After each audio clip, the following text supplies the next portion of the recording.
Welcome back dear student. स्वागत है आपका ई लेक्चर सीरीज एलएलईबी सब्जेक्ट के अंदर जो अपना एनवायरनमेंट प्रोटेक्शन एक्ट चल रहा था उसके अंदर आज हम जो टॉपिक पढ़ रहे हैं वो है प्रिवेंशन एंड वेस्ट मैनेजमेंट। यहाँ पे पहले हम समझेंगे प्रिवेंशन और वेस्ट मैनेजमेंट होता क्या है, वो कैसे किया जाता है एनवायरनमेंट प्रोटेक्शन एक्ट के अंदर।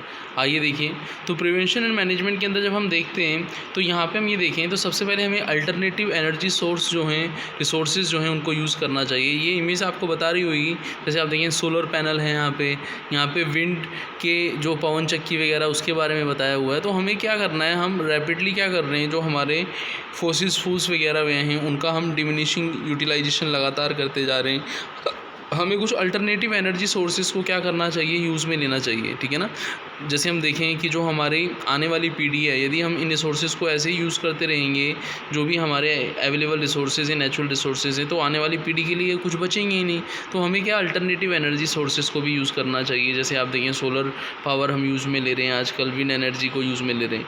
फिर हम बात करेंगे biological cost control of paste, ठीक है ना। जैसे कि अब देखें नेचर के अंदर हम ये देखें कि एक साइकिल होता है। जैसे आप ये देखें कि पेड़ पौधे हैं तो उनको जो आपके कीट वगैरह खाते हैं, कीट को जो है नेक्स्ट लेवल पे है कोई दूसरा जो है जो जीव है वो खाता है। तो एक साइकिल है, तो हम क्या कर रहे हैं, उस साइकिल को डिस्टर्ब कर रहे हैं। बायोलॉजिकल कंट्रोल ऑफ पेस्ट को हम यूज़ में ले रहे हैं। फिर हम देखें सेट असाइड लैंड, हम देखें कि जो हमारी जो वानिक नीति है जिसको हम बोलते हैं फॉरेस्ट पॉलिसी है, तो वहाँ पे ये बताया हुआ है कि कौन सा एरिया है जहाँ पे जानवरों को जो है आप चारागाह के रूप में यूज़ कर सकते हैं, जहाँ पे जानवरों को हम चरा सकते हैं। गेजिंग जो है एरिया कौन कौन सा है। और यहाँ पे आप सेकेंड इमेज देखें तो ये बता रही है कि ऐसा एरिया रेस्ट्रिक्टेड है जहाँ पे आप जानवरों को नहीं चरा सकते। तो वहाँ पे आप जानवरों को चरा रहे हो, animal to prevent over grazing आप कर रहे हो, तो वो चीज़ गलत है। तो यहाँ पे हमें यही करना है कि जो अलाउड एरिया है वहाँ पे तो हमें क्या करना चाहिए, जानवरों को ले जाना चाहिए। लेकिन जहाँ पे अलाउड नहीं है वहाँ पे हमें जानवरों को नहीं ले जाना चाहिए, क्योंकि वहाँ पे जो लिमिटेड जो है आपके नेचुरल रिसोर्सेज हैं। फिर हम बात करेंगे planning and execution of anti national wild program for prevention and control and abatement of the environment pollutions. जैसा कि आप देखें कि लोगों की अवेयरनेस के लिए हम क्या करते हैं, आपने देखा हो तो जो आपके पर्यावरण के प्रेमी व्यक्ति जो रहते हैं वो पर्यावरण की सुरक्षा की बात करते हैं, प्लानिंग की बात करते हैं, एग्जीक्यूशंस करते हैं। तो ऐसे प्रोग्राम भी एनवायरनमेंट पॉल्यूशंस को दूर करने के लिए क्या होने चाहिए, आपके इंट्रोड्यूस होने चाहिए। यहाँ पे हमने देखा कि जो भी हम बात कर रहे हैं, हम उस एनवायरनमेंट की बात कर रहे हैं जिसका जहाँ पर हम रह रहे हैं, वो हमारी रेस्पॉन्सिबिलिटी है। जैसे कि हमने ऑर्डर देखा था, जैसे अपना सबसे पहले होता है पदार्थ अवस्था जिसको हम बोलते हैं फिजिकल ऑर्डर, मटेरियल ऑर्डर जिस भी बोलते हैं हम आपका, फिर प्लांट ऑर्डर, फिर आपका एनिमल ऑर्डर, फिर आपका ह्यूमन ऑर्डर आता है। तो यहाँ पे हम ये देखें कि बहुत सारे ऐसी चीज़ें जहाँ पे कंट्रोल करने का ज़रूरत है। जैसे आप देखें lay down standard of emission, discharge of environment pollutant from the various source. आप ये देखें फैक्ट्री वगैरह जो हैं, आपके जो व्हीकल्स वगैरह जो हैं, उनसे जो पोल्यूटेंट एनवायरनमेंट के अंदर रिलीज़ हो रहे हैं, तो उन्हें हमें क्या करना है, कंट्रोल करना है। ये इमेज आपको बता रही है कि जो लिमिट है उससे ज़्यादा हम क्या कर रहे हैं, एनवायरनमेंट के अंदर एनवायरनमेंट पोल्यूट क्या कर रहे हैं, रिलीज़ कर रहे हैं। तो इसका मतलब ये हुआ कि एनवायरनमेंट के अंदर जो प्रोविज़न है, जो परसेंटेज है गैसेस का, इतना परसेंटेज होना चाहिए, वो परसेंटेज डिस्टर्ब होगा। तो हमें इस चीज़ को भी क्या करना चाहिए, रोकना चाहिए, कम करना चाहिए। फिर हम बात करें restriction of area in which any industry operation process shall not be carried out and shall be carried out subject to certain safeguard. जैसा कि आपको याद हो, जो भोपाल गैस ट्रेजेडी हुई थी तो वहाँ पे यही बात बोली गई थी कि वो जो पॉपुलेटेड एरिया था वहाँ पे हमने फैक्ट्री को एस्टेब्लिश किया था, वो रेस्ट्रिक्टेड एरिया था, वहाँ ओवर पॉपुलेशन थी। तो वहाँ पे ऐसे एरिए पर आप फैक्ट्री को एस्टेब्लिश नहीं करें। और यदि आप किसी को परमिशंस दे भी रहे हैं, जैसे आप देखें तो shall be carried out subject to certain safeguard. तो आप यदि किसी को परमिशंस दे भी रहे हैं इस तरीके की एक्टिविटी को पॉपुलेटेड एरिया में करने के लिए, तो वहाँ पे प्रॉपर सेफगार्ड भी यूज़ में लें। यदि वहाँ पे प्रॉपर सेफगार्ड लिया जाता तो इतनी बड़ी जो प्रॉब्लम हुई थी, आप ये देखिए रातों रात लाखों लोग जो थे वो भोपाल गैस ट्रेजेडी के अंदर मर गए थे। तो वो ऐसी जो स्थिति नहीं आती हमारे सामने। तो हमें इस तरीका जो पॉपुलेटेड एरिया इस तरीके के वहाँ पे जो इंडस्ट्रीज़ वगैरह हैं उनको प्रॉपर सेफगार्ड के साथ हमें क्या करना चाहिए, रन करना चाहिए।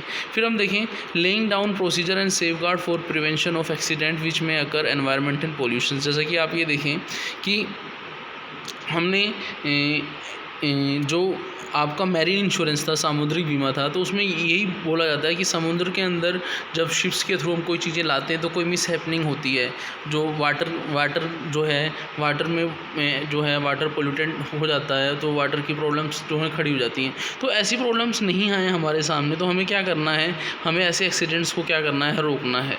तो laying down procedure and safeguard for prevention of accident which में cause environmental pollutions and remedial measure for such accident. तो हमें ऐसे एक्सीडेंट नहीं हो, उनके लिए हमें क्या करना है, प्रोएक्टिवली क्या करना है, वर्क करना है।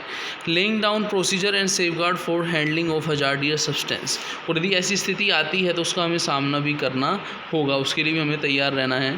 फिर हम बात करेंगे establishment of recognition of the environment laboratories and institute.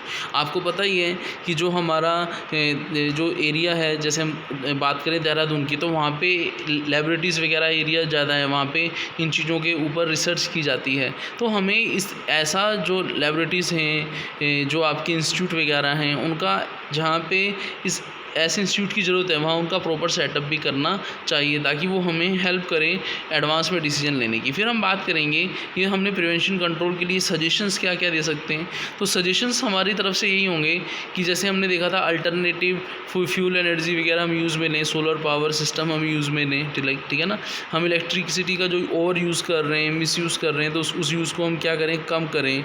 हम रिसाइकलिंग को यूज़ में लें, हम लोगों को अवेयर करें।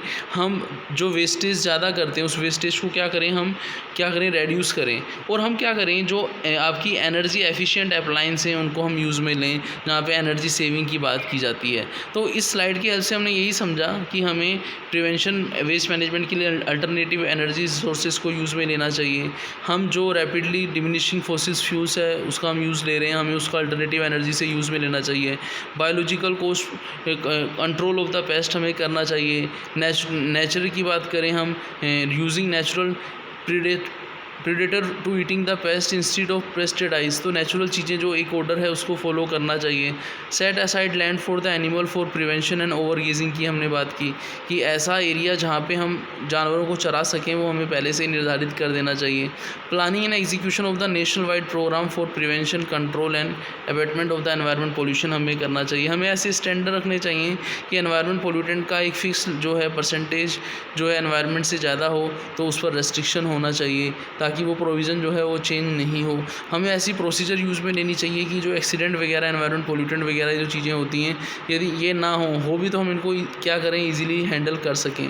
हमें ऐसी स्थिति देखनी चाहिए कि हमें ऐसी लाइब्रेरी वगैरह इस्टेब्लिश करनी चाहिए जो हमें इस तरीके की इन्फॉर्मेशंस दें। इंस्टीट्यूट इस्टेब्लिश करने चाहिए जो हमें हेल्प करें, एनवायरनमेंट्स के रिगार्डिंग हम रिसर्च करें, हम प्रोएक्टिवली एनवायरनमेंट के लिए क्या करें, वर्क करें।